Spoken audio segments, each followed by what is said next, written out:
Ginger duck? You're right.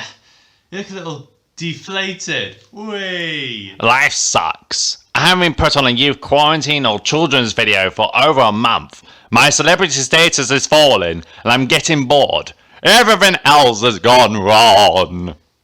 So you're not deflated about the fact that it's 2020, we've had coronavirus, loads of places have burned, there's sort of bad politics going on? Oh, don't remind me about that. Okay, getting serious for a moment, 2020 has been a pretty bad year. And maybe right now you're just feeling a bit anxious or just a bit down or just struggling in this time. Personally, I've felt a bit like that over the past week or two. And so hence I wanted to make this video just kind of as a bit of a looking at encouragement and keeping positive. So I'm going to give some tips on just being positive and look at some encouragement from the Bible. Now, when I'm talking here about being positive, I don't mean you have to sing always look on the bright side of life. If you don't get the reference, there's this song, Always Look on the Bright Side of Life, which is from a Monty Python film, and they sing it during at the end of the film. And hopefully we won't get too cheesy, but being positive is really important because it helps us with endurance. Keeping positive and looking at positive things gives us the strength to keep going through when times are tough. So here are some of my tips on keeping positive and seeing the positive in life. Tip 1, be thankful.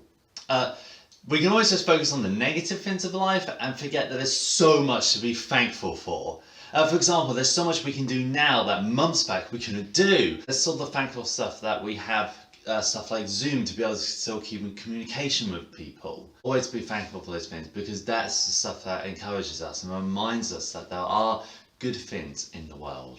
Tip number 2, do fun things. You need to do stuff that you're going to enjoy. That's just going to keep your mind off bad stuff and just have fun. It's a good idea to do some exercise as well, because exercise helps with your mental health as well. Even the mundane stuff can be pretty fun. Working at the car wash, yeah. Or do something nice, like do some reading. Tip number 3, don't focus on the bad news. So if you have a look at the news, you'll most likely see something about coronavirus or another horrible situation that's happened. And yes, it's good to look at the news, but looking at it for too long can just feel like there is nothing good in the world, that it's all bad news.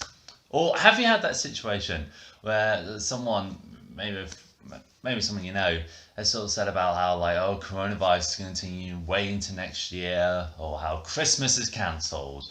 Have you had that? It's really annoying, isn't it? Because you're like, oh, come on, let's keep positive.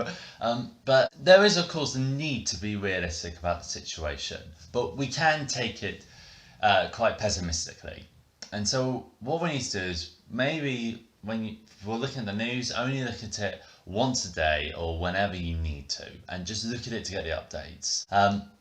Go away and pray about it to God and just bring it to him, because he hears us and he helps us in that process to just deal with the information that we've taken in. Tip number 4, tell your friends and family how you're feeling. I talked a little bit about being honest with friends and family in our anxiety video, which you can check out on our YouTube channel, and I put a link to it in the description below this video.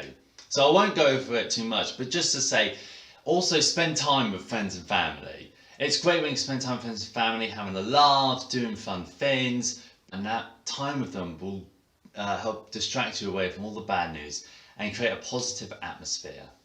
5, this goes a little bit away from being positive, but it's about being honest with God. As you'll probably see in the anxiety video, I think it was in that one, I read from Psalm 13, Psalm of David, and David is just really honest in quite a number of his psalms, and he says this in Psalm 13, "How long, Lord, will you forget me forever? How long will you hide your face from me? How long must I wrestle with my thoughts and day after day have sorrow in my heart? How long will my enemy triumph over me?" David is just honest with God, and it's good to be honest with God. Have those prayer times with God when you can just be honest and just say, actually, Lord, things aren't great. I'm not feeling great. Why are things like this? Generating that energy, taking that burden off you and putting it onto God, who can take on your burdens. It takes a weight off your shoulders. and makes you feel just a lot calmer and just more positive. Finally, going to my 6th point, it's about being positive about God. David, in this psalm, in Psalm 13, he at the end says this, but I trust in your unfailing love, that's God's. My heart rejoices in your salvation. I will sing the Lord's praise, for he has been good to me. You see, David remembers that God is a God of unfailing love, and he remembers how amazing God is. And with that, he finds out that he's able to praise God even in the midst of the hardship he's facing. So that was just a bit of fun there, but I hope you're able to find some of those points encouraging for you. But getting serious, I know it's difficult. It's all very fine being all fun and positive and all those points, but we can have those moments where we're just feeling really positive and then we just the next day just feel down again. And if you're watching this and actually you do you're feeling really anxious, you think you might need professional help, what I've done is I've copied in some of the links that we had in our anxiety video. I've put them here as well, so please do check it out. In this time, our ultimate encouragement is in God. The Bible doesn't promise that life is going to be easy, but what it does tell us is that God will be with us always.